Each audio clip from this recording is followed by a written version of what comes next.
ready? Are we on? We're good. Okay, I apologize to those of you at home. I'm 5 minutes late getting on because I dropped the microphone down the sink. And that is the honest to gosh truth.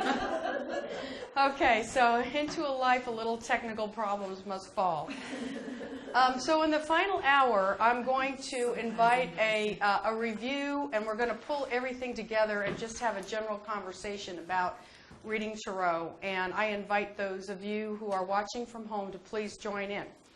But before that, I have a few little things to just talk about. The Major Arcana, we'll just go over them real quick. The Major Arcana represents beginnings, endings, and changes, benchmarks, and archetypal energies in a spread. There are two Major Arcana that are read differently when reversed, the Martyr and the Materialist Spiritualist. Reversed Majors means that they are the same energy, just not fully expressed. The Minor Arcana are first read as mundane experiences, and if the more earthly experience doesn't make sense, move on to the esoteric or inner meanings. Reversed Minors mean that they are the same energy, only not fully expressed. The tens represent change or the unusual, as not recommended, but as reflected in Uranus.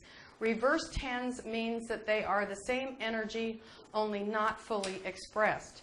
The court cards represent the people of the tarot according to their personality types, not their sun signs. Reverse court cards get a sex change. The horsemen represent the thoughts of other people or the querent. Reversed horsemen mean the opposite. The cards in spreads are laid face down, with the exception of a yes, no, maybe spread, and are picked up one at a time by flipping them either from the bottom to the top or the top to the bottom. And I will demonstrate this for you, and I hope that you can see it. These are some of the things we'll be going over in our workshop. And I'm going to lift this up because the scarf gets in the way. But we lay our cards down, face down, in Egyptian tarot. We turn them over by flipping them either from the top to the bottom or the bottom to the top. And you can't see this in the camera, but the Six of Cups stays in the same position. Whether you flip them from the top to the bottom, it's right side up, or whether you flip it from the bottom to the top, it's right side up. So just try to be consistent with however you do it.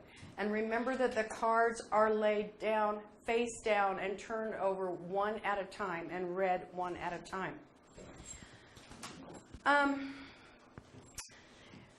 In Egyptian tarot, the cards are read from right to left. I just wanted to remind you of that point again.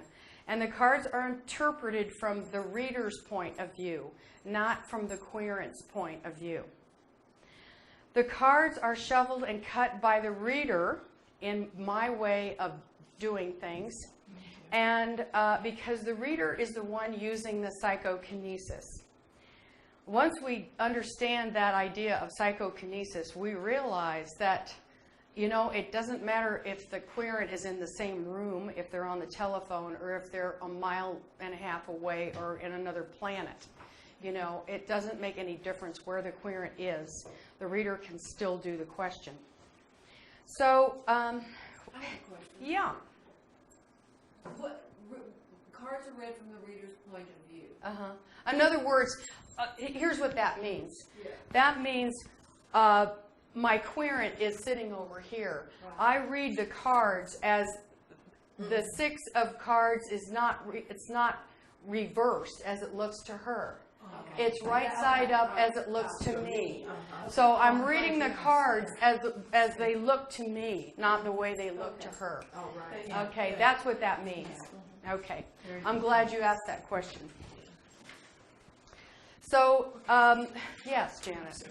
Also, with shuffling and cutting by the reader as opposed to letting the querent shuffle, I never let the querent handle the cards at all until they are choosing a card. Right. I never let them touch the cards. No. I'm the reader, they're not the reader. They don't shuffle cards, they don't practice their psychokinesis. Because, you know, what happens is you get people that do, oh, is this right? Yeah, I know.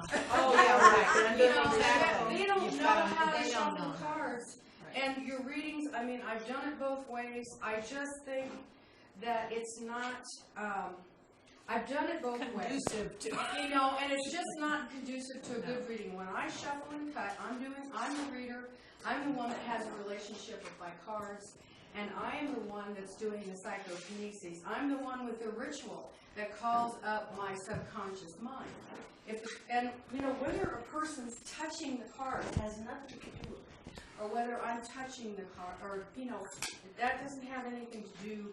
The querents touching or handling the cards, in my opinion, doesn't have anything to do with it. And most of the time, they don't know how to shuffle. So it just defeats the whole point. And they get real nervous about it. Right. But I'm going to tell you this. This is just my idea of reading. Everybody has their own ideas. And I'm not here to tell you how to read your cards. I'm telling you how I read my cards. And since I've been reading my cards professionally for a while now, I feel like I can impart, you know, some advice. And you can either take or leave the advice. I'm just going to tell you what I think works, just based on my own experience. What about when they choose? Do you choose? Do you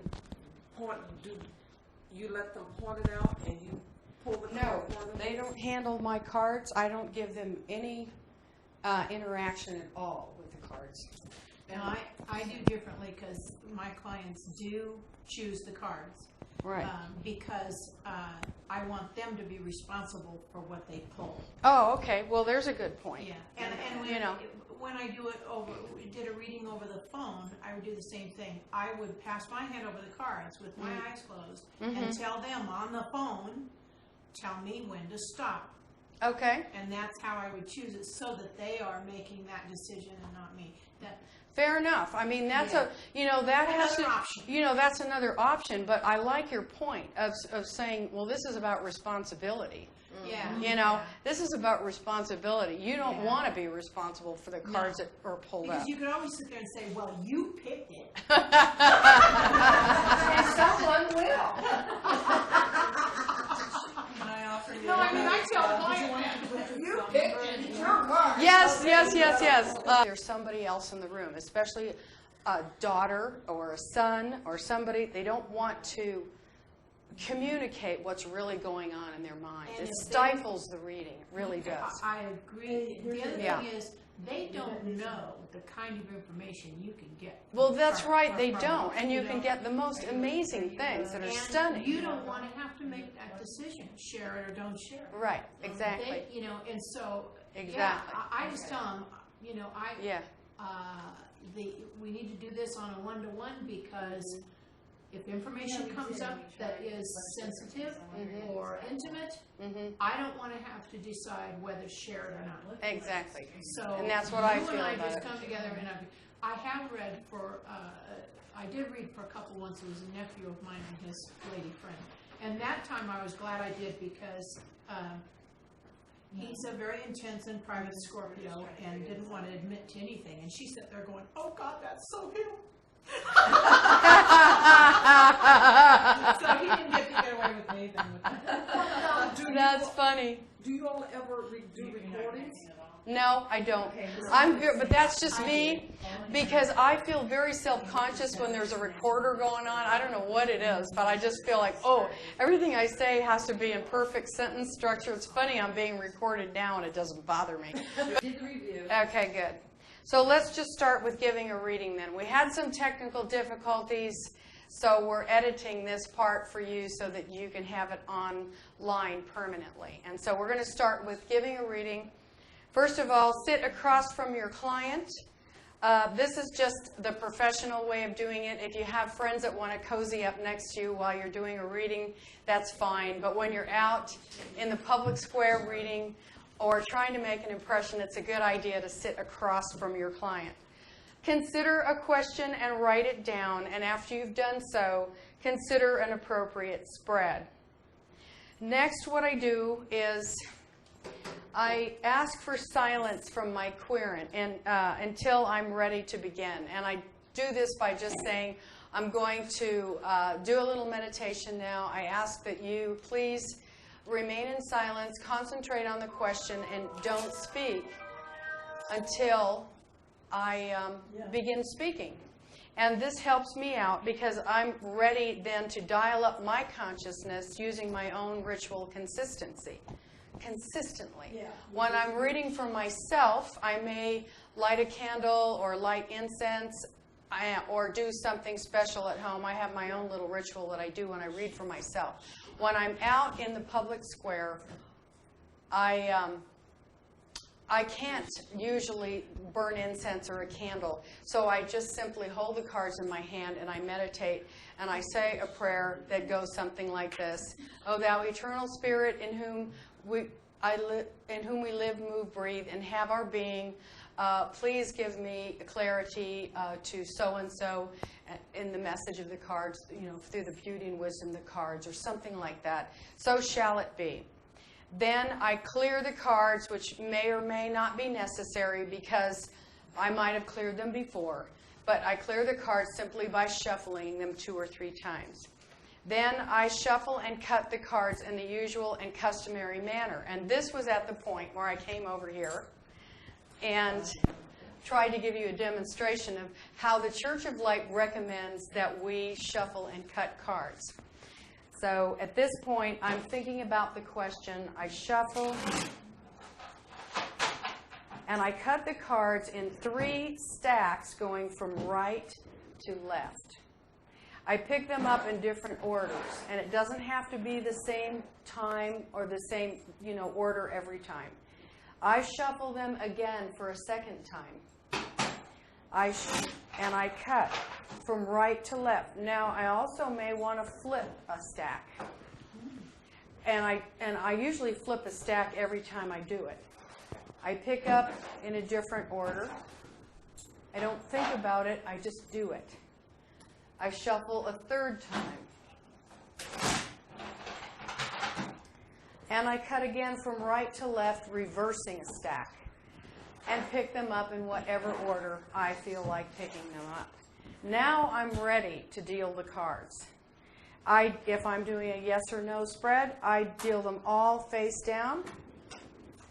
And then I flip them all from top to bottom. That's how I do it. I flip them over all at once when I'm doing a yes or no spread. But when I'm doing a horoscope spread, I lay them down all. And I'm not going to lay them all out because it's going to take too long. But you can see that I just did. And I laid them out. And then I read them 1 card. I read this card, flip it from top to bottom, read the card, make the notation, flip the next card, read it, make the notation. Got some coins going here I've already seen. So, it's going to be about ideas or money or so forth. Flip the next card, so on and so forth.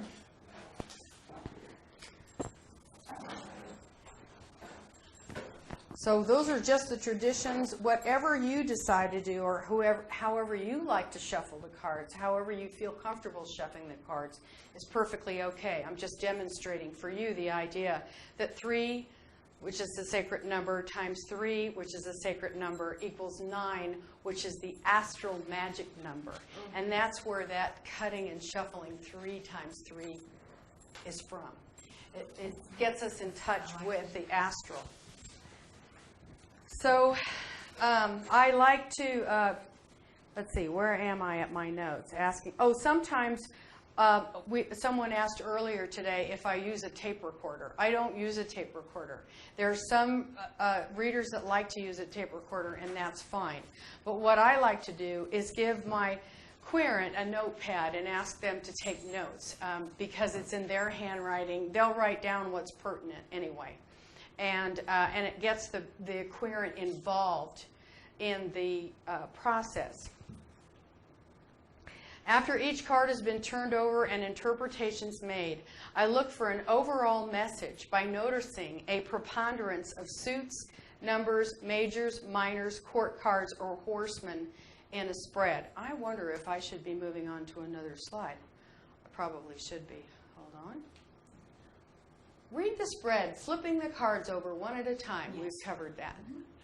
Make a record of your interpretations or ask your querent to take notes. We've done that. Okay, after all the cards are turned, look for an overall pattern.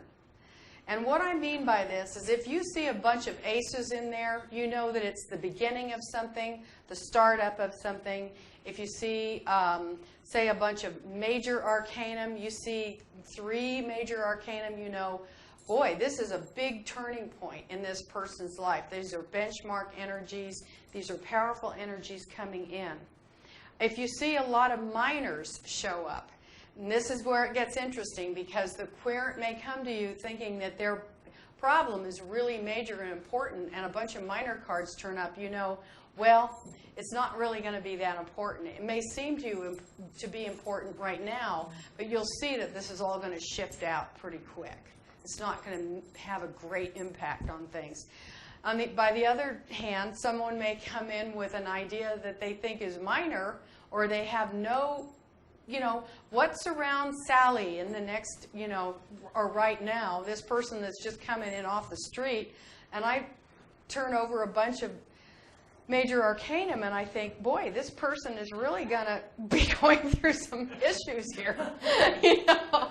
And so, you know, that can happen. So the cards show up the way they want to. Yes. If you get a lot of court cards, does it indicate a similar power to the reading for you? Sure does, because when a lot of court cards come up, it means a lot of people are involved.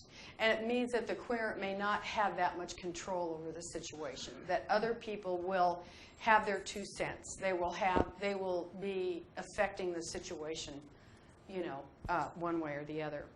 If a lot of horsemen are in the spread, it could mean there's a lot of thinking going on, and maybe not a lot of thinking and not a lot of action. Yeah. Or, you you know, got a lot of 10s. A lot of changes. Yeah.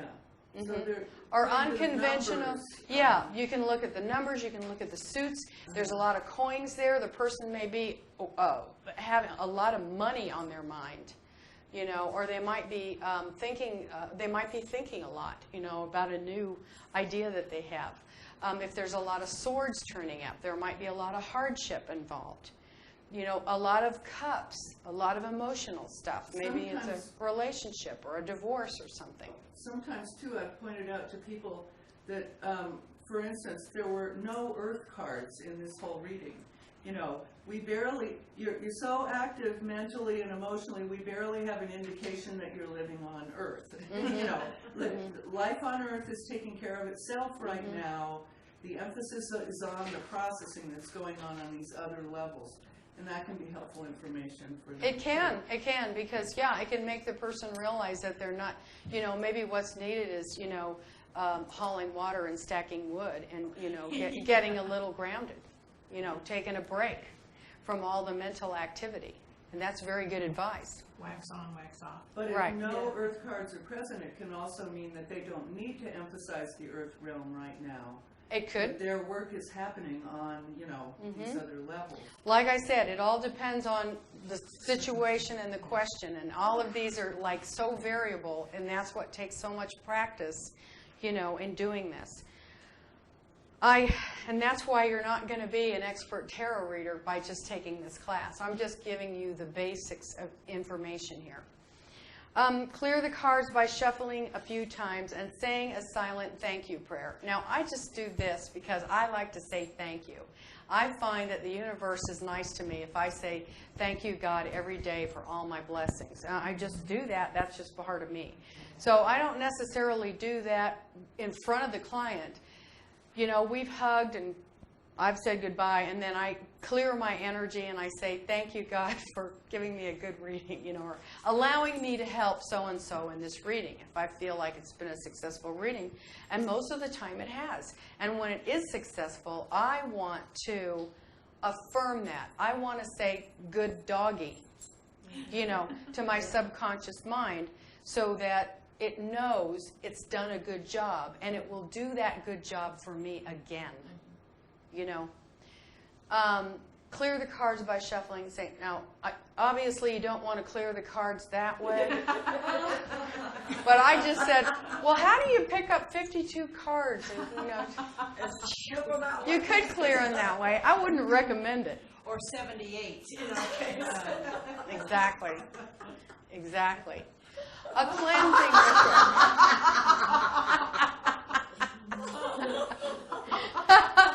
Now, sometimes I really feel like I need to do that.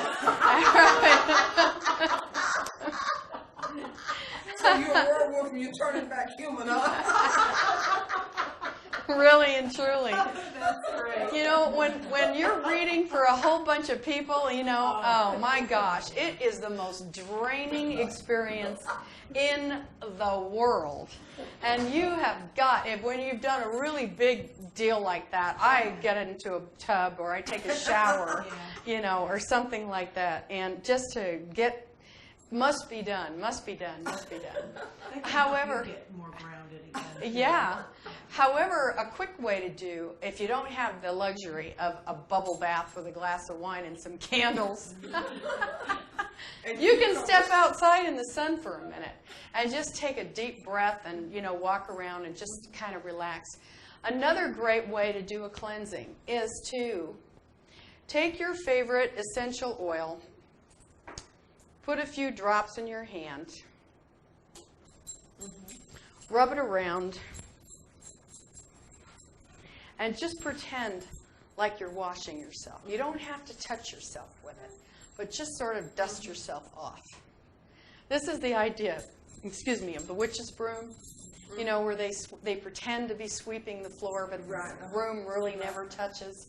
And you just go over your whole body and just sort of shuffle, the energy off. And that's a great way to do a cleansing exercise. Some of the readings are, they can be pretty challenging. Sometimes you have to do a release prayer to release any, energies that might still be connected between the two of you.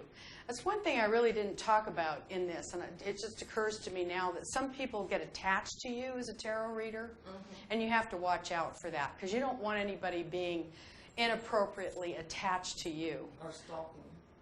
No, you don't want them stalking you either. Coming to you for everything. Right. Thinking for themselves. That's not the purpose. That's not the purpose. And if I find people calling me regularly, I don't mind if they come for a reading like every 3 months or 6 months. But if they're calling me once a week, I have to sit down and have a talk. And say that, tarot readings, I'm not here to I don't want to be that responsible in your life. I don't want you to become addicted to me the way I became addicted to my cards years and years ago when I was learning how to read, where I couldn't make the most mundane decision without consulting the deck. I don't want anybody running around fearful to make a mundane decision without consulting a reading. It's just not healthy. How do you Profitable, charge but for not your healthy. readings? $1 a minute. $1 a minute. And usually, my readings don't take that long. It just depends on, they can take hours. It just depends on how far we want to go. But usually I'm not with a client any more than 30 minutes. Do you make an agreement ahead of time that you will try to keep it in the ballpark of 30 minutes or 15 minutes? Or do you check in with them after 30 minutes saying, it's been 30 minutes, which was what you told me last time. Would you like me to go on, or shall we finish here? I don't get that. I don't get that precise with them. I just tell them it's it will probably be anywhere from a half hour to an hour, and they usually are fine with that. They know that it's going to be 60 minutes, and usually it doesn't go over 60 minutes. If it is at 60 minutes and they still want another reading, or I can suggest to them, if you would like another reading, I think we could do a quick yes or no, or we could give a 7-card spread in another 15 minutes. I could do that, and I have done that. But most of the time, I just say, the reading will be anywhere from $30 to $60. And usually they're fine with that, and usually that's what it is. So, it's pretty clear cut. After you're finished, after your client is gone, after you've cleansed yourself and you've said your thank you prayer and you've released all the energy, store your cards with respect, preferably wrapped in a piece of satin. of your favorite color or a color that is harmonious with your chart. I use black satin because I have a harmonious Pluto, and I just like black. I'm wearing black today. But you can use any color you like. Put your wrapped cards in a tarot box made of white pine, if possible, because that is supposed to keep out negative or any kind of energy, I suppose. And tarot bags are nice for this purpose. We have a couple of them here. We actually have some boxes here. And I like the tarot bags because I can put them in my purse. And they're just easier to carry around. I have a really beautiful black, I have a couple of beautiful black bags that I have. Silk is also. So the idea is to, just not leave them out on the coffee table. Or someplace where they could be stained or someone could play with them. Kids could pick them up or whatever. So now I have some other things that I'd like to go over real quick that we can talk about. And these are just my suggestions, like I said. Don't read for dogs. Don't read for dogs. Of course, the first one that I always want you to remember is don't predict death, right? We're not going to, we don't do that. So thou shalt not predict death. Do not repeat a reading because you didn't get the answer you wanted. That was the one I did lots of times. Do not drink alcohol or do drugs while reading. Now, this may seem like, an obvious thing, but it's not. And a lot of people will just think it's fine to sit down with a glass of wine and do a reading. But it's really not, because when you're opening that channel into the astral, you are there for just a moment or two until you get the information you want, and then you leave. When you're into drugs or alcohol, you have you risk a mediumship opportunity. You're inviting a mediumship opportunity. And I think that doing a reading is difficult enough as it is without hampering yourself with mind-altering substances. And it's hard to take a reader seriously that's giggling all through the reading. Yeah.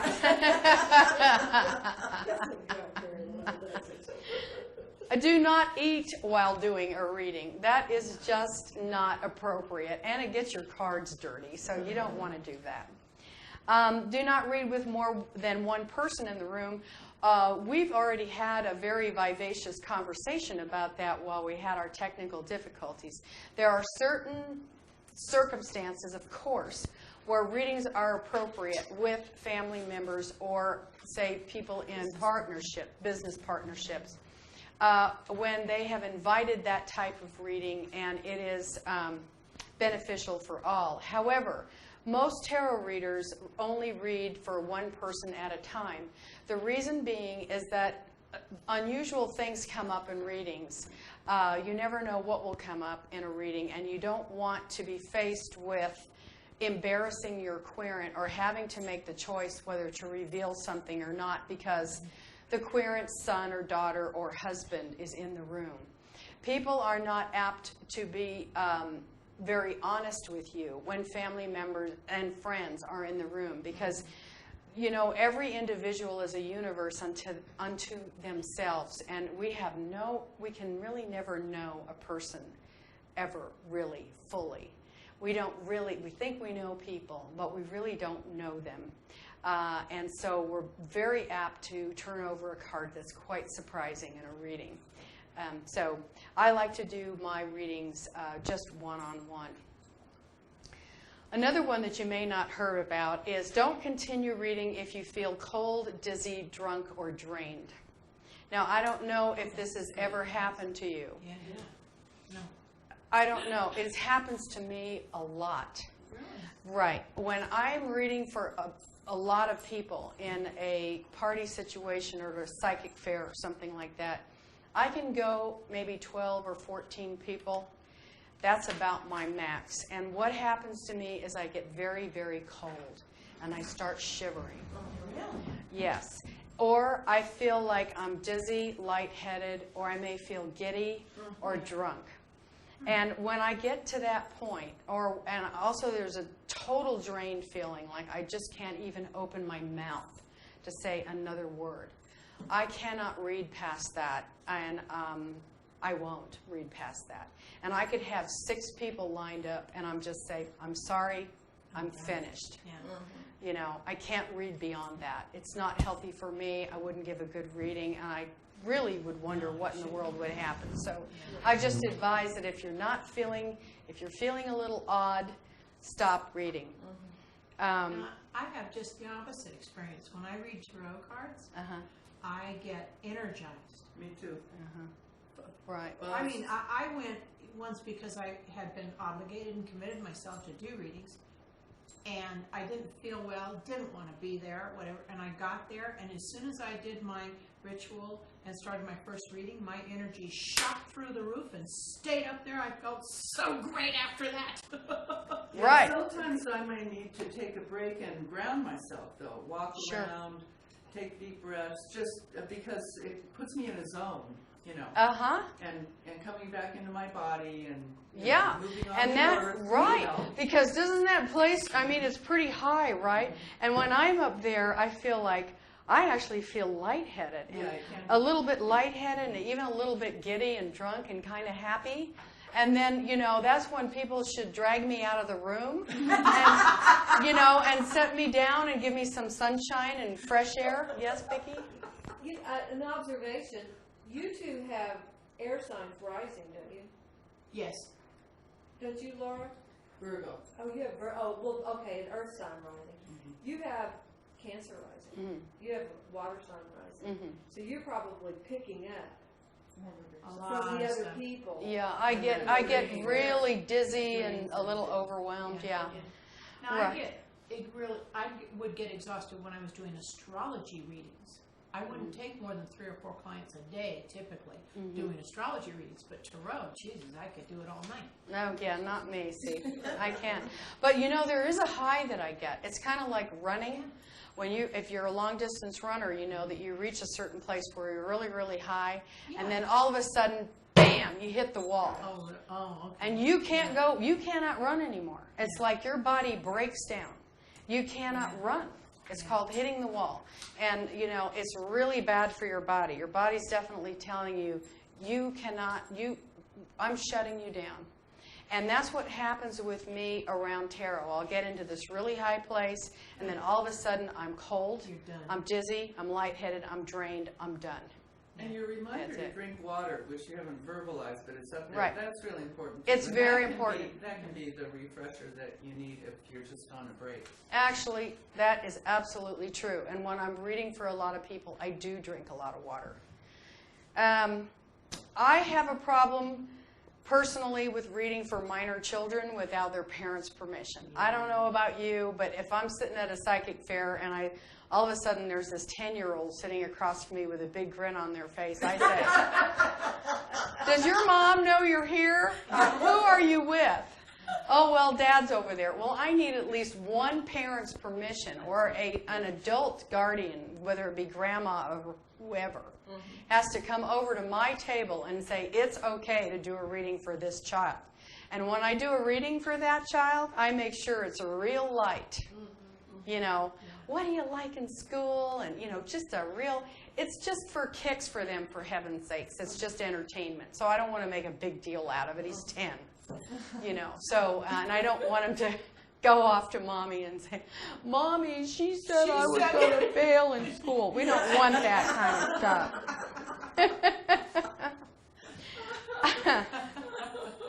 Personally, I wonder if these are on the don'ts. I don't know if I have slides. Oh, no. That's my thank you slides. We're in the right place. Okay. Here we are. Personally, I don't address questions that pertain to financial, legal, or medical matters that, in my opinion, are best left to the professionals.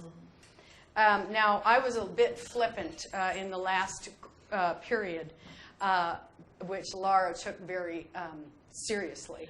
When we were talking about the horoscope spread, and I said something like, "Oh, looks like you have problems in your, maybe you have challenges with your health or problems with your health." Laura scolded me for that and said that, I need to be more positive. Actually, I probably would have just suggested to the client that they take good care of themselves.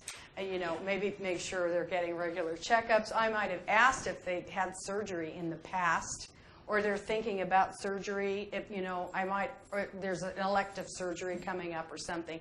If they mention it to me, then we may talk about it a little further. If not, I just don't go there.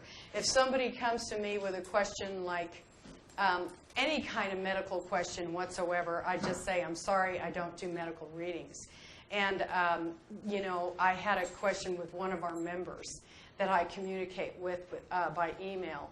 And she called me, she emailed me with this really long 2-page email about her medical condition, which really wasn't a medical condition. It was a common ailment that people have to live with.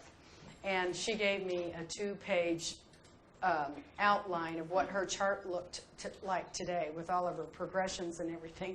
Little did she know I'm not an astrologer at all. So she went to all this trouble, and I wrote back simply, "I'm sorry, I don't address medical questions, but here's my grandmother's remedy for your situation." Try it. If it doesn't work, go see your doctor. So that's how I handle it. If someone wants to know about, buying a certain stock or something, I just do not address those questions. I don't want to be responsible for that. If they're having legal matters, I might suggest, if I see that the cards, it depends on the legal matter. I'd have to hear about it before I decide whether I do it or not. I do not address questions that pertain to a third party, past life experiences, or afterlife experiences. Now, the third party thing we've already talked about. What's going on with so-and-so? I try to relate those questions back to the querent so that they can improve their relationship with so-and-so, because that's really what their concern is. How can I be a better friend, better parent, better neighbor, better employee or employer? So I relate those questions back, but I don't snoop into the private lives of other people. I don't do reading on past life experiences because I can tell them anything. I mean, it's irrelevant. And I will just simply say to the person, "You know what? I don't focus on past life experiences. I focus on this life." Because, I can turn up any cards and make up any stories I want. Because, you saw how easy it was to make up stories in the 3-card exercise. I can make up any story I want, any story that comes to mind. But what good does that do? In my opinion, I want to talk about what's happening in this life. I don't talk about afterlife experiences either. People will come to me and say, "Tell me about my mother who passed or my dog who passed." I just don't address those questions. I say, "I'm sorry, there are other tarot readers that will do that for you. I'm not one of them. I just don't feel comfortable in that kind of situation." Some of the do's. Do drink plenty of water if you're reading for more than one person. Do read the message of the cards without interjecting your own opinion. This is really a hard one. When I was being trained by American Tarot Association doing those online readings, I made the mistake one time of saying, "Well, I think," or "you should," or something. And oh my God, my mentor came down on me like you wouldn't believe. We read the message of the cards. We don't put the name "I" in there. We don't say "I think" or "you should." It's not, we're just reading. We're just reading. And that's that little dog over there reading his cards. See, he doesn't have any judgments. He's just looking at the cards. And so I try to substitute the word "should" for "could." You could do this. They're suggestions. And I try to read the cards without interjecting my own opinion. Do emphasize the positive aspects of a reading without compromising honesty. And this is such a difficult teeter-totter to be on. Another conversation that Laura and I had and Yvette and I had, was that, you know, it's very important not to just make a statement without putting a positive spin on it, without it being useful to the querent. But at the same time, it's also important to deliver what you see in the cards as honestly as you can without totally sugarcoating the whole thing. So it's a difficult balance, but it's one that we have to just find our way through. It's something that's difficult for all of us. But we do have to emphasize the positive in our readings. If we see a problem ahead, we may suggest that people counteract that by, getting more rest, for example, or if we can see that there might be some financial difficulties coming up, that they may review their finances or think about how they can budget or think about how they can save, or just make positive suggestions. Continuing study, we're almost to the end here. Of course, my recommended reading is Sacred Tarot, Spiritual Astrology, Blending Astrology, Numerology, and Tarot, and Secret Symbolism. Those are the books that this class is based on. I also recommend that when the time comes and when you feel comfortable, that you tune in to Church of Light TV and watch my companion class, which is Understanding the Minors of Egyptian Tarot. I suggest that you organize your notes, the 22 pages that you have there collated. Organize your notes into a little reference binder. And especially those that will be joining me next week. Put your name on the binder, make it yours, and refer to it, because this little packet here you will be able to refer to over and over again, and it's definitely worth the price of admission. Putting the notes together was difficult and arduous, and I want you to treat them like they're little precious gems. Collect the Church of Light postcards to more fully understand the minors. And make copies of the spread handouts to use for your record keeping, as I pointed out earlier. Do daily spreads using one card and keep a record of your results. Reference Let's Talk Tarot, my blog, which you can access at light.org. Just click on my face and you'll get right to it. Meditate on a card, we talked about that. Sleep on a card, we talked about that. And here's a good one. Write a poem about each major arcanum. This is actually required from the American Tarot Association if you want to become a master reader. Right. And I read a poem about the Hermit once a long time ago, and I really love it. It was actually published in the American Tarot Association newsletter. And so, and I'd like to write a poem about each major, actually all of them. And I think it would be really a wonderful experience to get in touch with the energy of the card, and as it pertains to your own experience. Another wonderful idea for learning tarot is to create your own deck by using family photos, clip art, and decoupage. And it's really a fun experience to take all your black and white old family photos or photos that you have around, spread them around, and try to connect the people that you know with the energies of the cards, And and if you like them, you can even, the U.S. Games even has blank cards, that you can put them on and have them shrunk wrapped, So yeah, it's a really fun exercise. Finally, I would like everyone to remember that tarot is a practice, like practicing law, medicine, or astrology. It is ongoing, never-ending, and lots of fun. For questions, email Allyn@light.org, and that is on the next slide. So thank you for attending. Email me at Allyn@light.org if you have any questions or comments in the future about this class. And you can now. And thank you.